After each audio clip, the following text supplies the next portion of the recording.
Hi, I'm Mandy Pryor and welcome to Spotlight on Pittsburgh. Spotlight on Pittsburgh is a program about Pittsburgh's most fascinating people and what they do to make our city an amazing place to live and work. When we come back, I'll introduce you to Jennifer Kehm, Development and Liaison Manager of Cancer Caring Center. And later we'll introduce you to Karen Scuilli, the co-founder of Face-to-Face Healing. See you in a moment.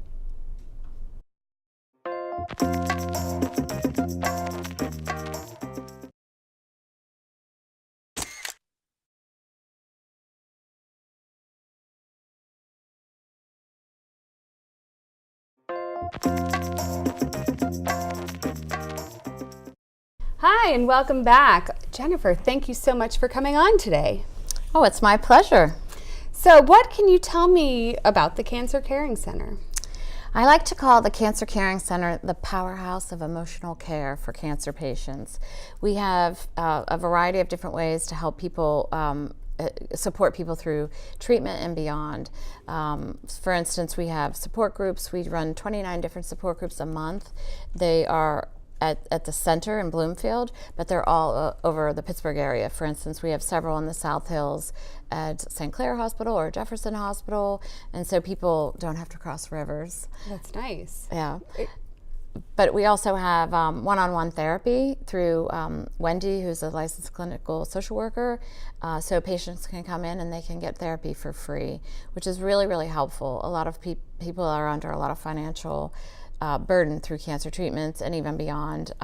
It's an expensive thing to go through. So it's fantastic that they're able to get these treatments, get therapy for free. And they can also, their spouse can come in with a patient or alone, and loved ones can come in. And if you've lost somebody, you can still, you're still welcome at the center for any kind of treatment or care. That's wonderful. So can you tell me a little bit more about the programs that you host? Well, we do a lot of different support groups, and some of them are general cancer support groups, and some of them are tailored to the specific kind of cancer that you might have. Like we have head and neck cancer support groups, we have breast cancer support groups, we have African American support groups, we have a wonderful program. It's called YACS, and it's for it's young adult cancer support, and it's for people from 18 to 39 that have been diagnosed with cancer, and it's really the only one in the city that addresses young cancer. So, and it's a fabulous. You have some background in that as well, don't you? Yeah, I myself am a cancer survivor, and I was diagnosed when I was 36, and then I started what is called the Young Women's Breast Cancer Awareness Foundation, and then we also are now just merged with the Cancer Caring Center. So we help women under 45 with breast cancer, and specifically in that group. But now, as it's come under the umbrella, they can also receive a lot of different support and education, and we also have a food bank at the center in Bloomfield. There's a lot of different ways that people can be helped. But in terms of back to the programs, we also have a lot of exercise programs that are specifically for cancer patients. They're the people that train, or the trainers or the people that run the classes have been specifically trained in cancer care. You might have some issues that, whether from surgery or even if you're still undergoing treatment, that you may need special care. So we have yoga for cancer patients, and we have just regular exercise classes. We have art therapy at the center. We also have Reiki. I don't know if you're familiar with that, but we have that every other Wednesday for free at the center. And we have another program called Hands-on Healing, which is at the center every other Wednesday as well. So there's a lot of ways to help through the treatments and beyond. And so you said you reach a broad audience. Who specifically? What types of groups do you, I heard a few of them. Can anyone come and receive some kind of treatment if they're looking for it? Absolutely. We serve we don't serve children with cancer. We do try to help anybody 18 and above. So, whatever types of cancer you might have, it doesn't matter. You can come to the center and go to the classes, or you can go to, come to the Reiki or whatever. And again, you don't even have to be the patient. You can be the loved one or the caregiver. Many times the caregivers are under such enormous stress that they really don't have any place to go. So we embrace all of those folks. And how does the food bank come into play? A lot of patients with the head and neck cancer have challenges swallowing. A lot of people that are on cancer treatment do lose a lot of weight. So we have Ensure, which is a high calorie drink with a lot of people in the cancer world use that. It's very expensive. It's about $50 a case. So we do give, if you are, able to, you have to fill out some forms in order to be able to make sure you're qualified, but they can come and get a case of Ensure once a month. So that's a huge thing for a lot of patients because it is very expensive. And in terms of your support groups, so are those every day of the month? Are they available nights and afternoons and mornings? Do you have just different times, or? Most of the support groups are held in the evening, and they are sometimes depending on you can probably go to a general group if you're willing to travel at least once a week. You can a lot of them are geographically targeted, and some of them meet twice a month, some of them meet once a month. It just depends on what group you find best for yourself. So after you go to the support group, you can still go to the exercise classes. The exercise classes are weekly, so those are things that almost act like a little bit of support as well. Absolutely. I mean, exercise, even for somebody who's not suffering, is something that lifts the spirits and kind of makes you feel a little better. So that's really nice. And how many people do you serve? I think, collectively in the support groups, and I think we have about 3,000 people that come through the center each year, and for a variety of different reasons. For some people could just come for the Ensure Bank, some people come for one-on-one therapy, and some people go to the exercise classes and don't do either one of those. But the one thing that it's important is that emotional care isn't really, it's really underserved. And it's one of the things that I have seen just in my own foundation, that if we can lift that person and help with depression or whatever else that they are struggling with, and the fear and the anxiety that comes along with the diagnosis, then you can lift the whole family. And it's really, really important. There isn't really, when you go to the hospitals, I think they really try, but there aren't enough professionals to serve all of the cancer patients. So it's a really underserved need in the marketplace. So we're really, want to not only provide what we're doing, but also hope to grow in the future. And how did you get involved in the Cancer Caring Center? I've been working with them for many years, probably by 5 or 6 years, just with my own foundation and just trying to serve the needs of the women, my women that are under 45, and they provide so many resources, and they're incredibly helpful. So, the women there are just amazing. There's only 5 of us there now, and they're just powerful women that really want to help and really care and really are trying to do everything that they can to make these cancer patients' lives better. And so we started working with them, and then it just made sense for me to come under their roof. Well, that's great. And so where do you see the Cancer Caring Center in 5 years, 10 years down the road? Well, I hope to be providing more services. I hope to be able to have more counselors on board, and just to create just a better space for cancer patients to come and just feel, not so isolated, and just try to do different social activities and things along that line that just bring them together. And how can people get involved, or what's the best thing that they can do or that the general public can do to support the Cancer Caring Center? If obviously you could tell people, if you have a loved one or somebody that that's suffering, just please have them call us at the Cancer Caring Center. The website is cancercaring.org. Also, funding. We are self-funded 100%. So we are always looking for partners to help us with the insure bank, with the, paying for the therapy for the patients. Any kind of donation would be greatly accepted. Wonderful. And so now we're going to take a look at some testimonials of people who have been a part of the Cancer Caring Center. Okay, great. I am here today, not the broken person that I was last year, directly because of the Cancer Caring Center and Stephanie Scuilli and what she's done with the ACTS program. She saved my life. The people in the group saved my life. It's always fun. I mean, it's like coming to see family. I mean, we walk in the door and everybody rushes out to see you and see how you're doing.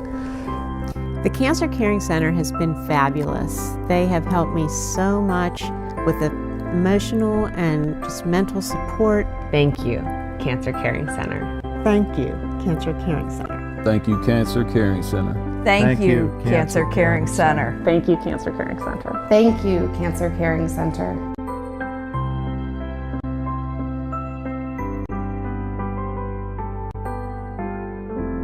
That video was incredibly powerful, and I hope that everybody takes a moment to go to cancercaring.org to find out more about the center. Whenever we come back from the break, we'll have Karen Scuilli of Face to Face Healing on. We'll see you soon.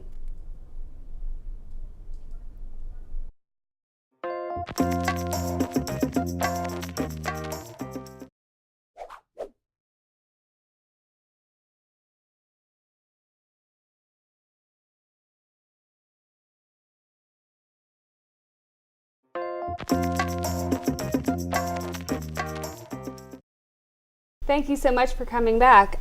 Karen, thanks for joining me today on the show. Thank you so much for having me. You're welcome. So what can you tell me? Tell me a little bit about you and how you got into face-to-face healing. As you can see, my face is different than most, and so I'm a head and neck cancer survivor.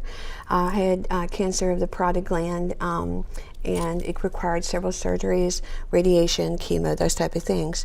And I was looking for a place for me to go. The doctors do a great job. They put you all back together, and then the emotional support is the difficult place. So I went to different support groups, but I didn't really find anything that really resonated with me. So I created it. And it's actually something that's nothing out like anything nationally. It's for different individuals, for facial disfigurement, for bodily disfigurement, scars, that type of thing. And it's for burns, cancer, people with accidents, congenital anomalies, pretty much anything that has causes scarring or causes concern in people about dealing with their self-esteem. It's really kind of what I did. Wonderful. And you have a background in nursing, correct? I do, yes. I have a master's in nursing, and then I went back and received a master's in business administration as well. And I was doing that because I was looking at climbing the corporate ladder. And so then my world stopped, in 2012 when everything occurred and I was diagnosed with cancer. So I was looking for something to do, being a nurse, my main thing is like helping people, and so I didn't have that anymore, and I was, really scrambling, trying to figure out what I was going to do next. Sure. It's almost like a grenade blew up in my life, and I was trying to find out where those pieces that were missing, what can I fill them with, right? And so I was looking for that, and I talked to Dr. Dandy Patouche, and I was telling him, where do you send your patients? And he said, well, I don't know where they go, because he was supposed to rebuild my jaw. And unfortunately, because of the radiation, I wasn't able to have that done. So this is after reconstruction, and that's kind of like how it is. So I lost my face, I lost my smile, and I was just asking, where do they go? And so I was sitting in his chair crying, and he felt compelled to help me, thank God. And so he directed me to the Shayside Hospital Foundation. And I met Louise Brown, who's the executive director there, and she gave a grant to face-to-face healing, and we actually combined with Centers for Integrative Medicine, which is in Shayside, and they do mind, body, spirit, and that's what I really wanted to do. When I was thinking about me and what would have helped me, I was thinking, that's how I kind of made this, or tailored the support group, right? So it's more about, I have an interactive website where people can share their stories, that offer people hope and inspiration. We have resources available. I have a background in case management, so I want to make sure people are aware. And as even Jennifer stated, that it's when you go through this, it's really financially burdening. You don't have a lot of money to do things that really are a complement to the Western medicine, such as the yoga, mindfulness meditation, those type of things. And so when I was going through this, I was thinking about what can I do? So we did get another grant from the Jewish Healthcare Foundation, and we're able to provide yoga, massage therapy, meditation, nutrition counseling, homeopathic, those type of things, as well as more mental health counseling. So right now it's myself being a nurse and being a cancer survivor. We also have a mental health counselor, Susan Donnan and Sandy Booty, and we're all cancer survivors. And so we wanted to be able to help give back. So it's really amazing. I think my favorite part is talking to the patients and helping them through what was such a difficult time for me at the time. So I'm glad that I'm able to be there for support. Well, and all of you having cancer and going through something, I think people are mainly looking for other people that feel the same way, that can relate to them, because all of a sudden they feel a little bit different than the outside world, and they're trying to find their feet again. So things have changed. So it's wonderful. And I think the good thing is that we have people with burns and we have people with congenital anomalies. So it's really connecting with these individuals. And what I find rewarding is that even though each of our stories are so different, it's that connection that we have when we're in a room together. It's like the eye contact we give, and it's just like, wow, we know you have an amazing story. I can't wait to hear it, So it's like an exciting thing. And oftentimes when we're out in public, because of the way we look, we kind of shy away from communication or connecting with other people because we're afraid of how they're going to react. Because it's really not, it's part of just, your mind is how it works. You want things to be symmetrical. And so it's really teaching people how to, not, be discouraged or, understand that, it's communication is key, eye contact is important, and those type of things. And so it's trying to help them, as well as their family members and the community, it could be going back to school, or it could be going to work and those type of things. So it's really helping with that.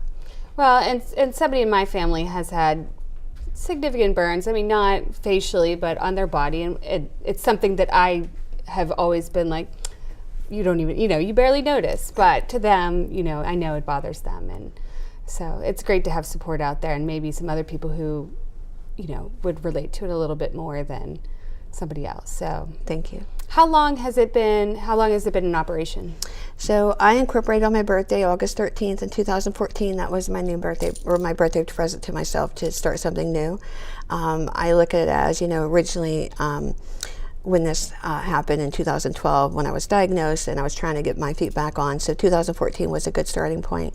And so that's when we were incorporated, and then we got the grant money, and then we kind of started working on the website, and we did the videos, and we were talking to different people, and so it was really kind of cool, good for me. I started this to help other people, thinking it would help me, but really it's helped me grow and learn so much in my healing process. It really has been the key to my healing. Wonderful. And so how do people get involved with it? Is it during their process, or when they get diagnosed, or is it something usually afterward?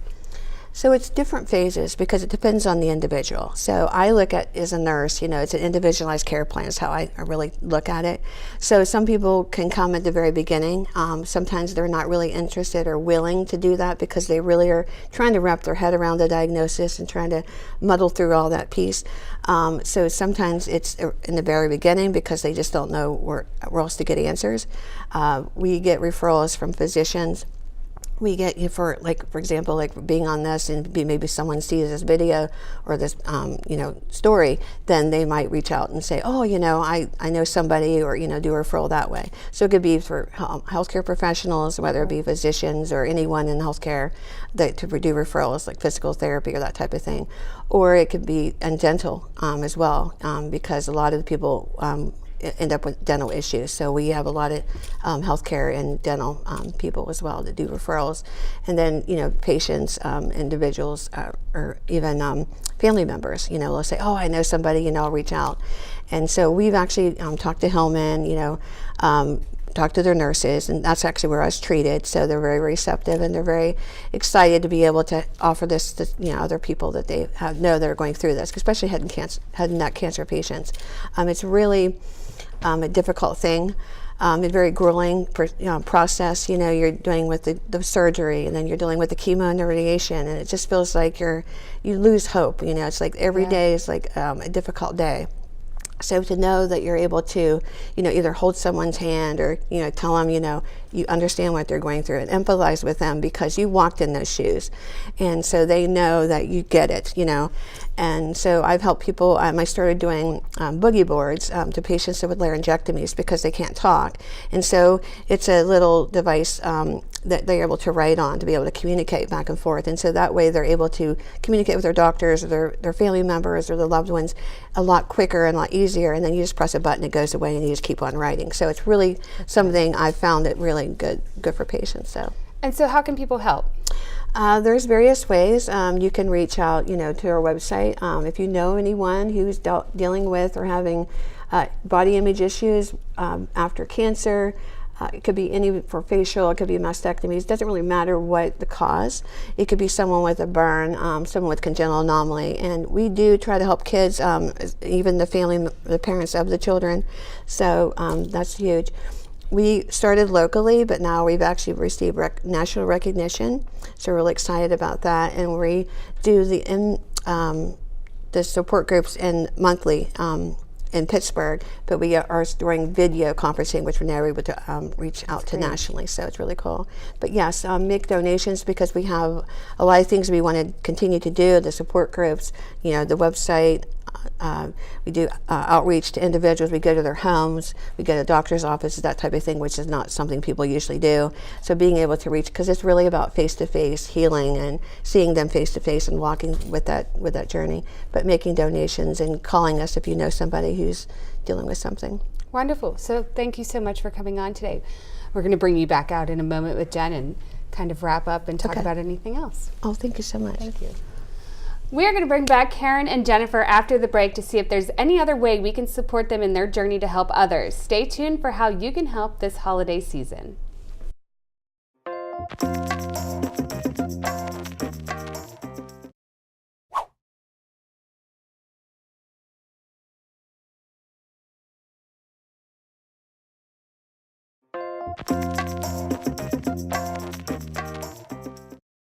Thanks so much for coming back. Karen, you mentioned there's something special you're doing with video?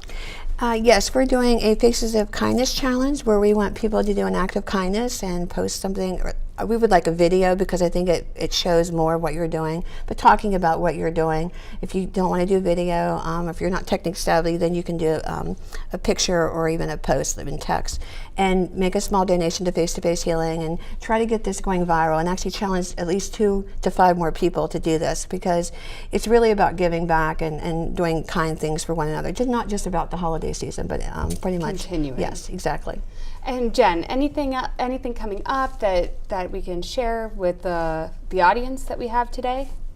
We have a lot of events coming up for 2019, but we always are looking for funding as well. So anything that you can do to, and sharing our video, the one that we showed today, you can go on our Facebook page and share that video just to get a little bit more reach out there.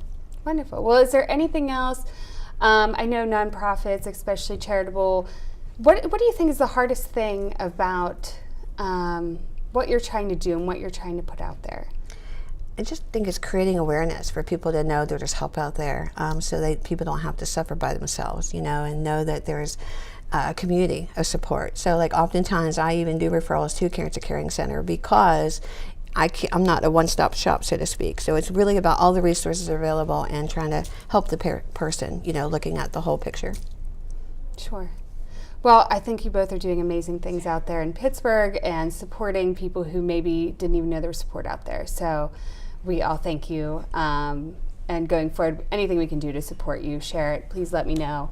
And hopefully we can share it with the world. Thank you very much. You're welcome. Thank you. Thank you. Thank you, Karen and Jennifer, for joining us on this episode of Spotlight on Pittsburgh, and thank you all for watching. Please follow us on Facebook and Instagram at Spotlight on Pittsburgh, and join us again next time when we shine the spotlight on 2 new guests.